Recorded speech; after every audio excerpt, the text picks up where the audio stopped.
Well, a Nebraska farmer with more than 2 decades of experience in the field says this season has brought unique circumstances to his farming operations. Mintz reports. My favorite part has always been probably on the technology side, trying to figure out how we can make certain technologies work on our farm. Brandon Hunnicutt has spent the last 25 plus falls harvesting his crops in central Nebraska, and this year has brought a unique set of circumstances to his farming operations. It's been an interesting growing season this year. You know, we started out really dry, a lot like 2024. Then we got wet, so I had the wettest June and July that I'd ever had since I've been keeping track.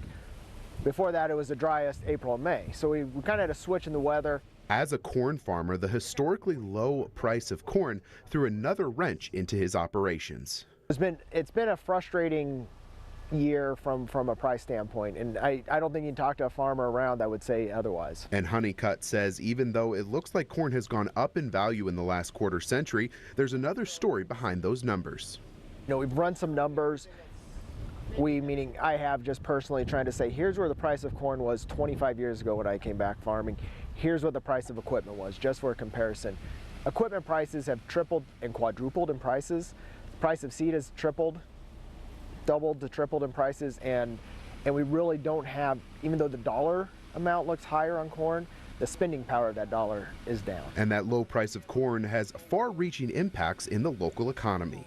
Not only does that affect us, but affects everybody around us. You know, your local equipment dealer, you know, whether you're in Hastings and its Landmark, or your Grand Island and Acres, or Titan Machinery, guys aren't going to come in and purchase, so that affects them. That affects everything down the line to Case New Holland, the combine manufacturer. If there's not new combine orders coming in, not just from the United States, but from around the world, that affects them as well. So it's a wide range of effect with whatever the situation might be, whether it's But even with the struggles, Hunnicutt says he knows how important the corn crops he's raising are. Most of that will end up at the ethanol plant, so it's going to be made into ethanol, and the byproduct is DDGs. So those DDGs will go and feed livestock. And Hunnicutt also grows some popcorn, and he gets a sense of pride whenever he sees his products out in the world. When we walk into, like, say, Pinnacle Bank Arena, and you go up the escalators, and there's the Colby Ridge spot with the preferred popcorn sign back there, knowing that possibly came from our farm. It's really cool, because you take a lot of pride in that. And Hunnicutt says